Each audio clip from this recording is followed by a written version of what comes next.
Welcome to Biology, My Passion. I am Soumya Harikrishna. Today we are going to learn about gene therapy. We have been discussing various applications of biotechnology in the agricultural field and medical field. We are familiar with many genetic disorders, whether it is autosomal or sex-linked. Mostly there is no effective treatment available as such for many of the genetic disorders. So, if we can find a solution to all these disorders using biotechnology, that's actually a blessing for the humankind. And we use biotechnology for the treatment of genetic disorders.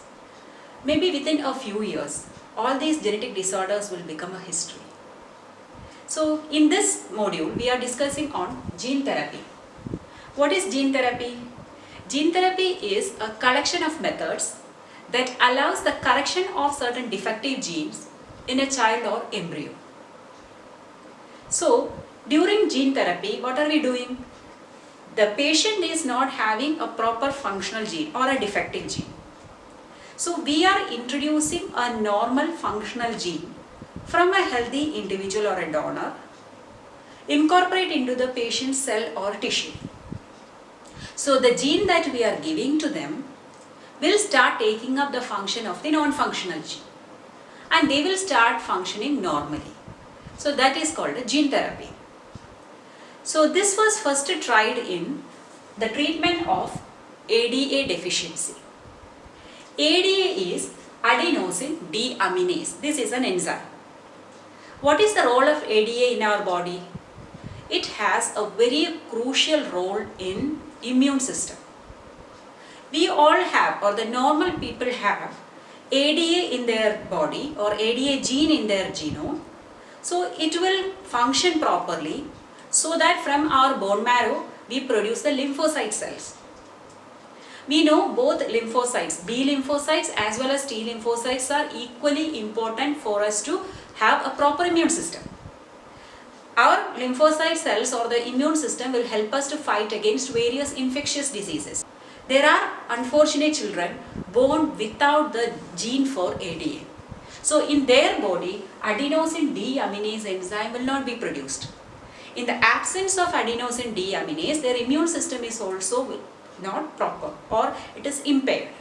So they will be prone to all type of infections around. This leads to a condition called a SCID, severe combined immunodeficiency. Their immune system is weak or deficient, so they cannot fight against any infection. So that is a very severe condition usually detected in the infancy stage. So if not diagnosed or treated properly, it can lead to the death of the child within the first year itself. It is actually a primary type of immune deficiency disease and it is a heritable disease, genetic disorder. So in this case, we have to find solution. We have already found different types of treatments for this. First type is bone marrow transplant, or we call it a stem cell transplant. So in bone marrow transplant, what are we doing actually? We are collecting the blood stem cells from a donor, healthy donor, and we will be injecting that or introducing that into the body of the patient. So these cells will immediately reach the bone marrow. There they will produce new blood cells and new marrow cells. So we are replacing the defective or non-functional marrow with normal cells or marrow cells. This process is bone marrow transplant. This can be done for these patients so that their bone marrow will function normally, start producing the lymphocytes. Or another treatment available is enzyme replacement therapy, or it is otherwise called a ERT. In ERT, what are we doing? As the name indicates, we are transferring the enzyme. The baby is not having enzyme, so we are giving the ready-made enzyme to the body. So it is given usually in the form of IV fluid, that is intravenous infusion will be done. Okay, so these two methods are currently available or we have been using. They are not actually a proper cure for this disease because this has to be done periodically, very frequently to sustain the life. So then scientists or biotechnologists thought of a solution to this problem. So they came up with a treatment. They tried out first in a 4-year-old girl.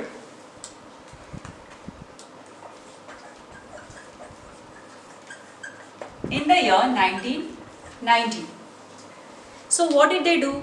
They took out the lymphocytes from the body of the baby. Suppose this is the baby. They took out the lymphocyte cells. Lymphocytes means they are the white blood cells. And it has the DNA in it. Actually, this child does not have functional ADA gene. It is deficient or deleted in its system or genome.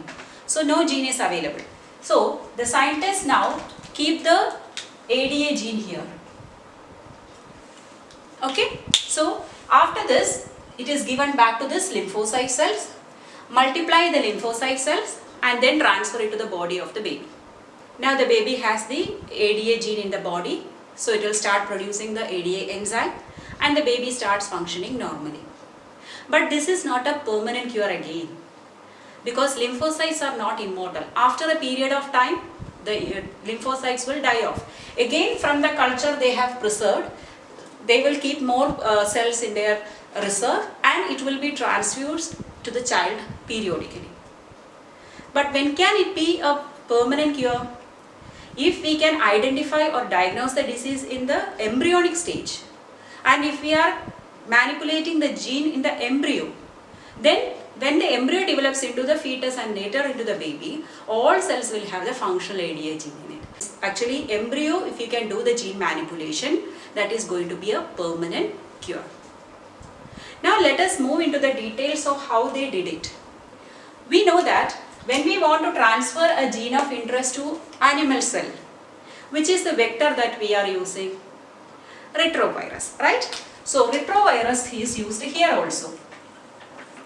So retrovirus has RNA as the genetic material. Usually when they come inside a cell, they cannot bring the coat out inside. The coat will be left out.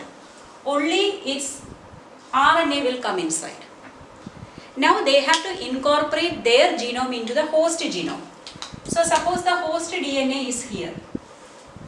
But this RNA cannot be incorporated into the DNA. These are two different molecules. So what do? They have a system. We know that in the central dogma, copying of information from a DNA into mRNA is called a transcription. Here its opposite is happening. That is, this RNA of the virus will get converted into DNA. For this process, reverse transcriptase enzyme is used.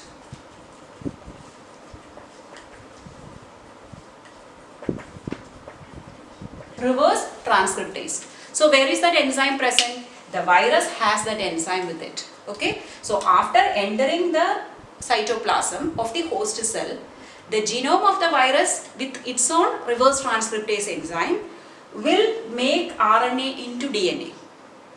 Now it is easy. The DNA can be incorporated into the host DNA using integrase enzyme. There is another enzyme called integrase. Using that, it will be integrated here in the host DNA.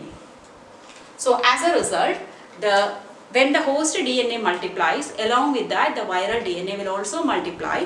Later each one will make a protein code and become a virus. So this is their natural infection process. So here the DNA is formed from RNA, so we call it as cDNA. cDNA stands for complementary DNA. We also make complementary DNA for many of our genetic researches and purposes. For that we have cDNA libraries also. So here it is naturally produced, cDNA, right? When we want to give the ADA gene into the patient, we are making use of retrovirus. But again, we cannot give a gene to the virus because virus has only RNA. So first we are taking the copy of the DNA in the form of RNA, and that RNA is given to the virus. The virus will take it inside, convert it into DNA again, and then incorporate it to the host. So the child is getting ADA gene. This is how the transfer is done. Hope you understood the concept very well. If you like my video, please don't forget to like, share and subscribe to my channel, Biology My Passion.